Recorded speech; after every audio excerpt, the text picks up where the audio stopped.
If you guys seem to think that I should have brought Diane with me, I will get it myself, because I know who did it.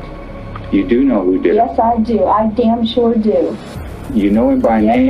Yes, I do. Yeah. You saw him shoot your kid. Yeah. It's pretty important. And I saw him grab my arm and yank my arm out and shoot my arm and say, now try to get away with it. And I'm leaving because I know who did it. Bye. The time is now 17:46, and Diane is just departed the office. We're concluding the tape.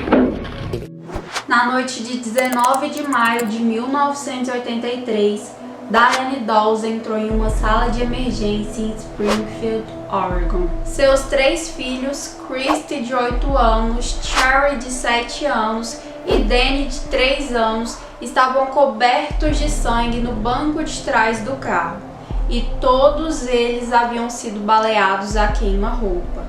A equipe médica declarou a Cherry como morta e internou as outras 2 crianças na emergência do hospital, ambas com ferimentos que poderiam ser fatais. E quando Diane foi questionada sobre os eventos ocorridos, ela disse que um homem a parou no acostamento de uma estrada de terra enquanto seus 3 filhos dormiam no banco de trás do carro.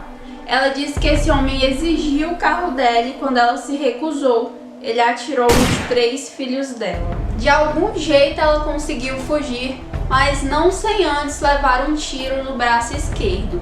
E depois da fuga, ela foi direto para o hospital. E essa história por si só já seria bastante perturbadora. Mas tem um problema que agrava tudo ainda mais, pois quando a Chrissy acordou, ela começou a contar uma história totalmente diferente. Mas para saber o que realmente aconteceu e o porquê, fica comigo até o final.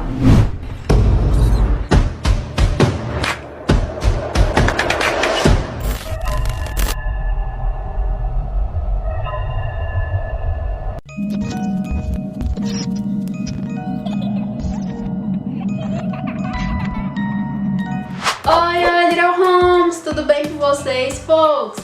Bem-vindos ao Real Tape, o seu canal de crimes reais e histórias polêmicas. Eu sou a JBB e, ao que parece, em alguns dias da semana eu serei sua contadora de histórias criminais, enquanto em outros eu serei sua sommelier de tretas.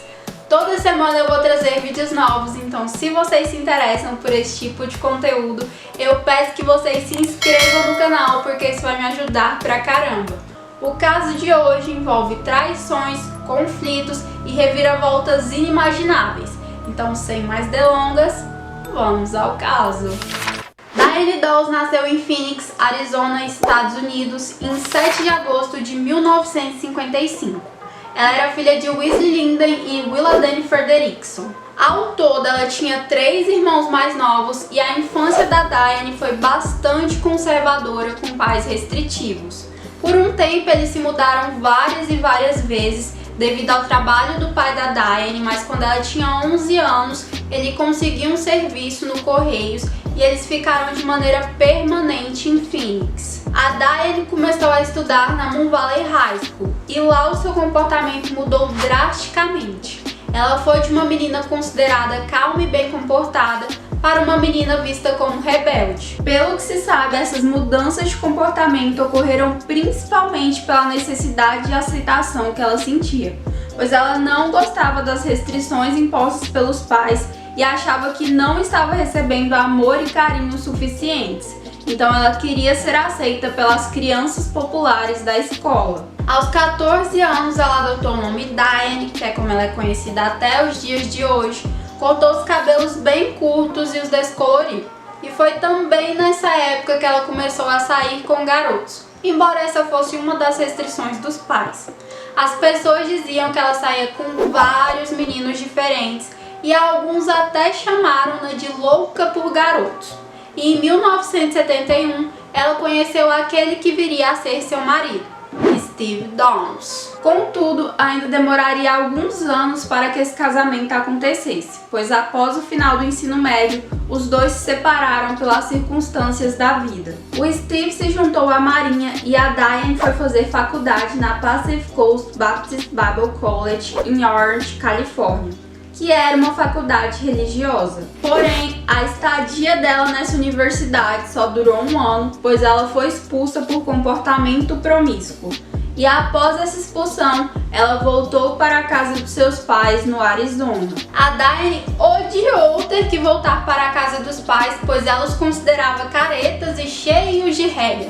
Então, quando o Steve voltou da marinha, eles não perderam tempo e reataram o namoro.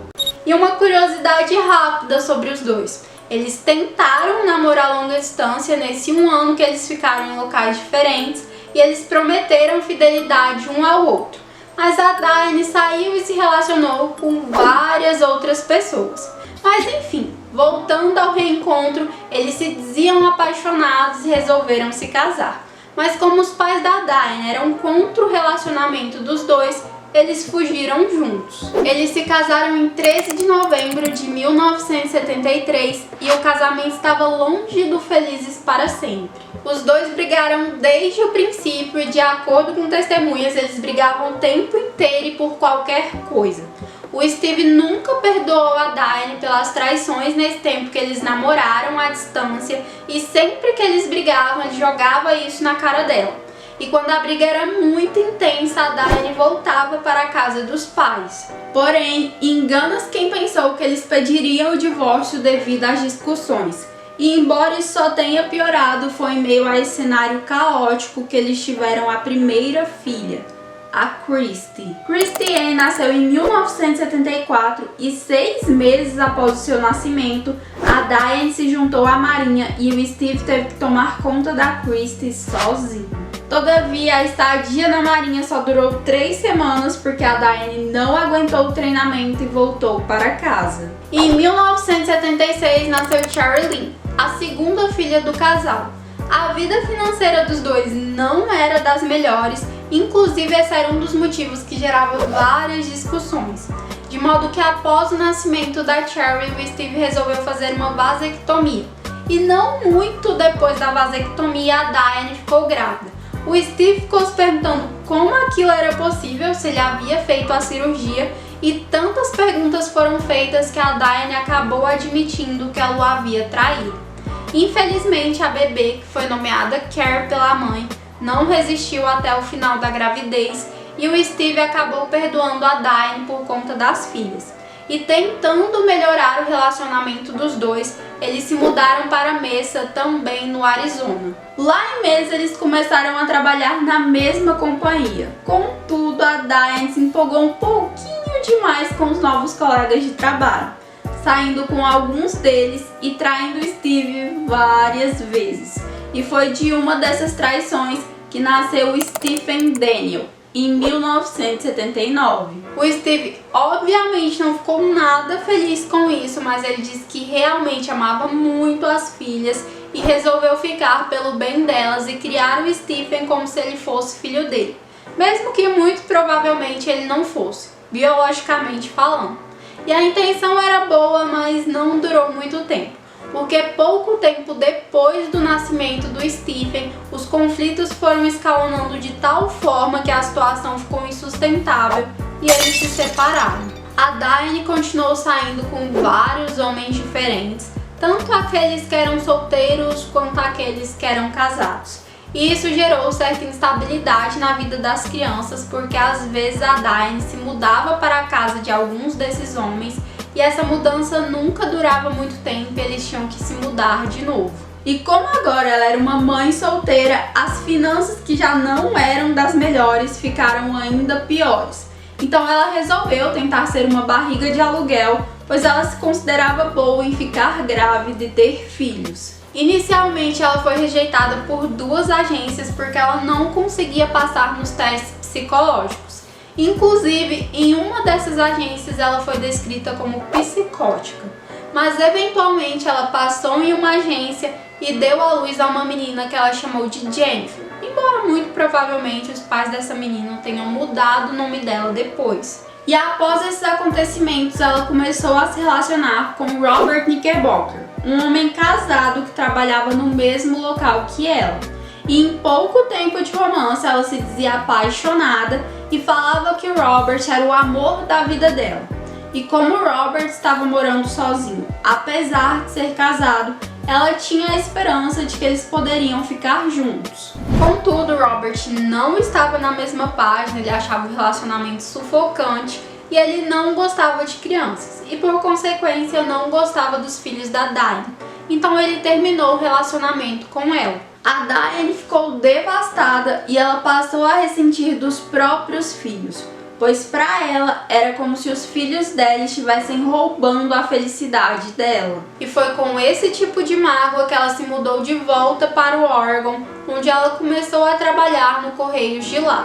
E embora ela estivesse em outra cidade, ela frequentemente escrevia cartas para o Robert, que nunca respondia. E agora que a gente já conhece um pouco do background da Diane, vamos saltar para 19 de maio de 1983, quando a Diane levou as crianças para visitar a casa de uma amiga e ficou lá até bem tarde da noite.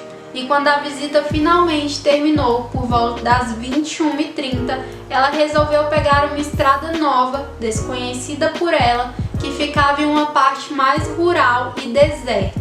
E de acordo com ela, as 3 crianças estavam dormindo no banco de trás, enquanto ela estava basicamente ouvindo música e dirigindo. Tudo ia bem, até que um homem sinalizou para que ela parasse em uma intersecção entre 2 ruas e, apesar de ser mais de 10 da noite, ela estar com 3 crianças no carro e ser uma rua deserta, ela parou. E assim que ela parou, esse homem a surpreendeu e ordenou que ela descesse do carro e entregasse as chaves do carro para ele, o que ela se recusou a fazer. E devido a essa recusa, o homem deu 2 tiros no peito da Christy, 1 tiro nas costas do Stephen e 2 tiros nas costas da Cherry. E para finalizar, ele deu um tiro no braço da Diane. Ele exigiu as chaves de novo e a Diane o enganou. Ela fingiu ter jogado as chaves em um arbusto e quando esse homem foi pegar as chaves, ela correu de volta para o carro e conseguiu fugir com as crianças, indo o mais rápido possível para o hospital. Lá no hospital, infelizmente a Cherry foi declarada morta e o Stephen e a Chrissy estavam vivos por pouco, pois os ferimentos deles eram considerados graves e críticos. Cheryl was dead, and Danny and Christy had both been shot and were badly wounded. When I looked at Christy, I thought she was dead. Her pupils were dilated, her blood pressure was non-existent, and she is so close to death, it's unbelievable. Em contrapartida, os ferimentos da Diane eram leves e não representavam riscos de vida. E assim que as crianças foram internadas, a Diane começou a dar entrevistas para a mídia e ela entrava em contradição o tempo inteiro e nunca demonstrava preocupação com o estado das crianças ou tristeza por ter perdido uma filha. Na verdade, em muitas entrevistas ela parecia sorrindo ou completamente sem emoção. Isso chamou a atenção dos médicos e da polícia, que já haviam notado algumas coisas estranhas, como o fato dela ter utilizado uma toalha para tentar parar o sangramento do braço dela, mas não ter tentado parar o sangramento de nenhum dos filhos dela. Além disso, quando eles disseram que a Cherry estava morta, ela pareceu aliviada.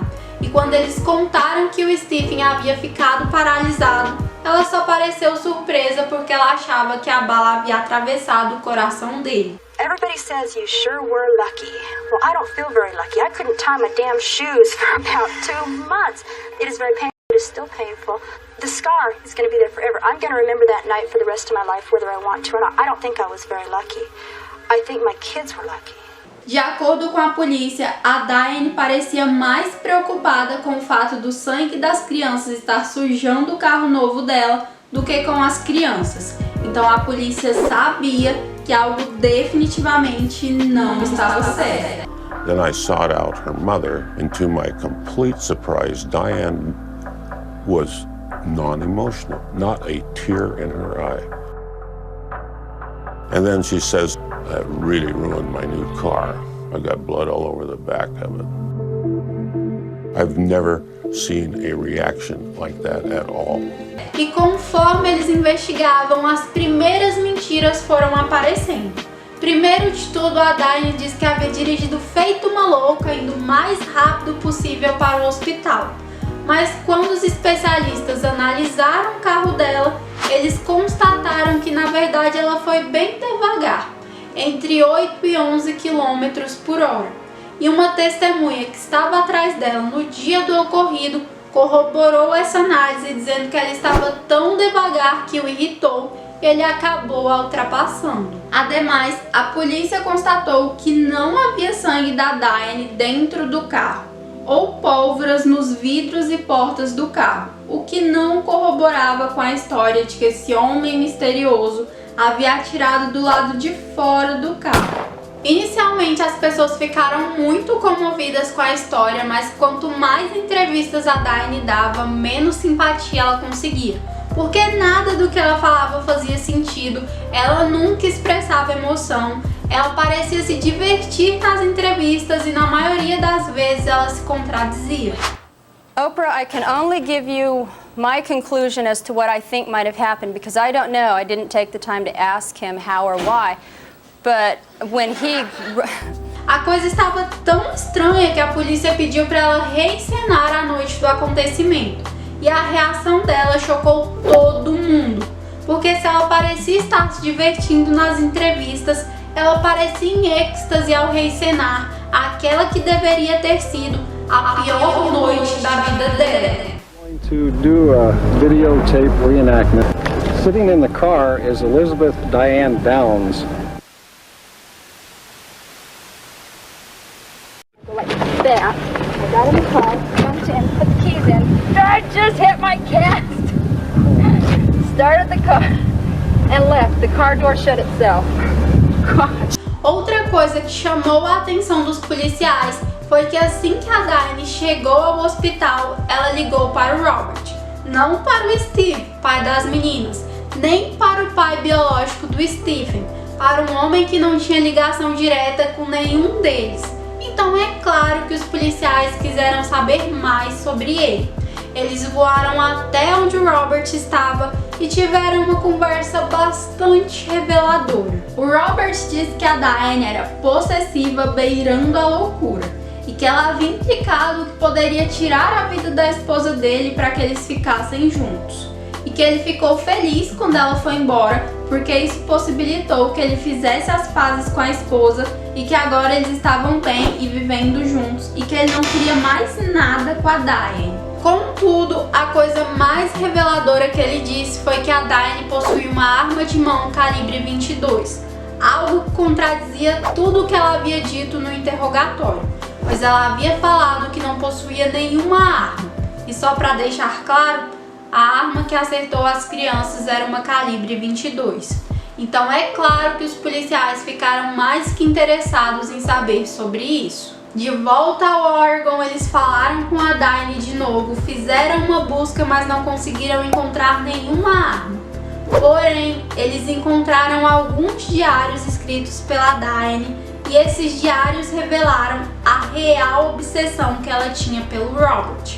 Ela dizia amá-lo várias e várias vezes e em mais de uma passagem ela relatava o fato dele não gostar de crianças e o quanto aquilo a fazia triste. E por conta de todas essas evidências e comportamentos estranhos, a polícia concluiu que sim, talvez a Diane tivesse atirado nos próprios filhos, porque de alguma forma ela conseguiu distorcer a realidade de tal forma que as crianças passaram a ser culpadas pelo sofrimento dela, e ela se ressentia disso. E na mente diabólica dela, se as crianças desaparecessem, o Robert voltaria com ela, o que não era verdade, porque o Robert não queria mais nada com ela, independente das crianças. Outro ponto que chamou muito a atenção dos médicos foi que quando a Christy recobrou a consciência e a Diane foi visitá-la, assim que ela viu a mãe, o coração dela disparou feito louco, num claro sinal de medo. Ela ainda não conseguia falar porque ela havia tido um AVC que prejudicou algumas capacidades cerebrais, dentre elas a fala, mas isso foi sinal suficiente para os médicos reportarem para a polícia o que havia acontecido. E os policiais guardaram mais essa informação no livro de coisas que não faziam sentido no caso Diane Dawes. Eles decidiram que o que eles tinham já era suficiente para interrogá-la de novo, e assim eles o fizeram. Foram mais de 2 horas de interrogatório e a Diane mudou a versão várias e várias vezes. Primeiro ela contou a história do homem que sinalizou para ela parar o carro. Depois ela disse que na verdade foram 2 homens e que um deles a conhecia por nome, e quando os policiais a apertaram, dando a entender que eles acreditavam que ela que havia atirado nos filhos, ela disse que não havia sido ela porque ela sabia quem havia atirado neles e não contou porque ele a ameaçou. E aí ela ficou tipo, beleza, eu sei quem fez isso e por isso eu tô caindo fora. Tchau. E aí ela simplesmente saiu da sala de interrogatórios. Since you guys seem to think that I should have brought Diane with me, I will get it myself, because I know who did it. You do know who did it. Yes, I do. I damn sure do. You know him by name? Yes, I do. Yeah. You saw him shoot your kid. Yep. It's pretty important. And I saw him grab my arm and yank my arm out and shoot my arm and say, now try to get away with it. And I'm leaving because I know who did it. Bye. A comoção, empatia e simpatia pela Diane já havia ficado no passado para a polícia e para a população, mas eles não tinham a arma do crime nem evidências suficientes para acusá-la. A última esperança era a Christy, que tinha 8 anos e poderia testemunhar. Contudo, a Christy ainda estava bastante traumatizada e ela não conseguia falar devido ao AVC. Então, ao invés de falar diretamente com ela e correr o risco de traumatizá-la ainda mais, ou fazê-la questionar as próprias memórias, eles preferiram mandar uma terapeuta primeiro. Eventualmente, a terapeuta foi conseguindo deixar a Christy mais à vontade e foi ganhando a confiança dela. Então, elas começaram uma atividade diária onde a Christy escrevia o nome do responsável por atirar nela e nos irmãos dela e aí queimava o papel. E isso foi se repetindo dia após dia até que a Christy se sentiu forte o suficiente para não mais precisar queimar o papel. E ao invés disso, ela o entregou para a terapeuta. E quando a terapeuta leu a resposta para quem fez aquilo tudo, a resposta era minha mãe. Who shot you? My mom. Os policiais, após lerem isso, imediatamente pensaram, te pegamos. E a Diane foi presa em 28 de fevereiro de 1984, 8 meses após o crime ter acontecido. E ao contrário do que vocês podem imaginar, ela não ficou triste com isso. Na verdade, ela foi vista sorrindo e flertando porque a mídia foi à loucura e mais uma vez ela era o centro das atenções. O julgamento aconteceu em 10 de maio de 1984 e quando a Diane caminhou até a corte, era visível que ela estava grávida. E isso deixou todo mundo embasbacado, porque né? Mas a Diane estava realmente orgulhosa desse fato e quando ela foi questionada sobre a gravidez, ela disse que resolveu ficar grávida porque ela estava sentindo falta das crianças e eles haviam tirado as crianças dela. Além disso, ela disse, abre aspas, você não pode substituir as crianças, mas você pode substituir o afeto que elas lhe dão. You can't replace children, but you can replace the effect that they give you. And they give me love, they give me satisfaction, they give me stability, they give me a reason to live and a reason to be happy, and that's gone, they took it from me. But children are so easy to conceive. Em uma entrevista com a Oprah, ela disse de um jeito risonho o porquê ela havia ficado grávida. E sério, você nunca iria imaginar que aquela mulher havia perdido uma filha e estava sendo acusada de atirar nos seus 3 filhos. I was extremely lonely, beyond belief and beyond explanation. And on October 13th, I just went and got pregnant because I was so lonely. I love my children, I miss my children, and I know that sounds simplistic, it really does, and I have to admit that. E no julgamento, outra informação adicionou ao caso. Uma vizinha da Diane disse que poucos dias antes do crime, a Cherry havia ido até a casa dela e dito que ela tinha medo da mãe. Além disso, a polícia descobriu que muitas vezes as crianças ficavam sozinhas e quando isso acontecia era a Christy quem ficava no comando. Isso desde que ela tinha 6 anos de idade. E a Diane estava plena naquele julgamento, ouvindo tudo aquilo e sorrindo. E quando eles colocaram a música Hungry Like the Wolf, que era a música que ela disse que estava ouvindo enquanto dirigia, ela simplesmente começou a dançar na corte. Tipo, what the fuck? E quando as entrevistas e interrogatórios dela foram colocados para o júri assistir, ela não expressou nenhuma emoção.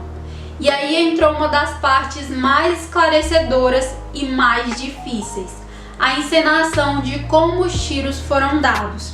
E isso foi o que foi dito. We believe that Cheryl, the 7-year-old, was able to open the door and fell out on the ground, and Diane reached across the seats and shot her a second time. E aí sim começou a parte mais difícil: o testemunho da Christy, que havia conseguido recuperar a fala. Ela disse que a mãe dela estava dirigindo e cantando, mas que em um certo ponto ela parou o carro, desceu, foi até o porta-malas, pegou alguma coisa no porta-malas e voltou com essa coisa na mão. E quando ela estava próxima à porta do motorista, ela se inclinou para dentro e atirou a sangue frio na Cherry, que estava na frente, no banco do passageiro. A Diane então se inclinou mais adentro no carro e atirou no Danny e em seguida na Christy, que viu todos os seus irmãos serem baleados, até que chegou a sua vez. E ainda consciente, ela viu a Diane atirar no próprio braço, colocar uma toalha no braço e começar a dirigir lentamente. She shot Cheryl, and she shot Danny, and she shot me. Christy Downs was asked by prosecutor Fred Hughey, "Do you know who shot Cheryl?" Christy said quietly, "Yes." The prosecutor struggled to keep his own composure. "Who?" The young girl sobbed, "My mom."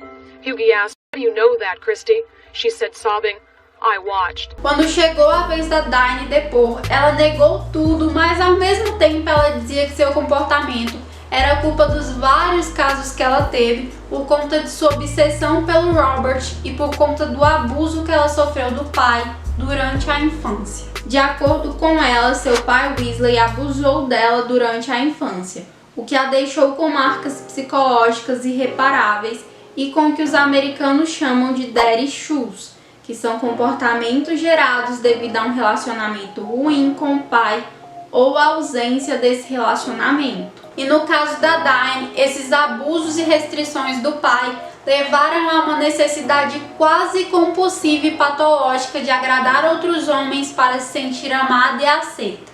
Todavia, essa acusação nunca foi provada e o pai da Diane faleceu em 2017 sem nunca confirmar esse fato. E a própria Diane depois confessou que ela inventou tudo. A defesa da Diane ainda tentou outras linhas, mas nenhuma deu certo e ela foi condenada à prisão perpétua com um adicional de 50 anos. Na prisão, ela foi diagnosticada com narcisismo e personalidade antissocial.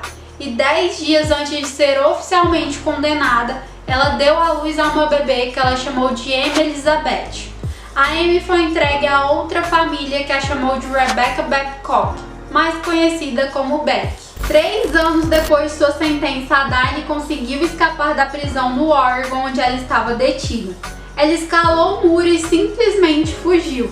E com isso iniciou-se uma caçada massiva em vários estados, pois todos temiam que ela pudesse ir atrás da Christy. E os policiais descobriram que a Diane tinha um celular na prisão, mas ao analisarem o celular eles não encontraram nada útil. Contudo, junto ao celular tinha um caderno. E nesse caderno só tinham páginas em branco, mas era visível que uma folha havia sido arrancada.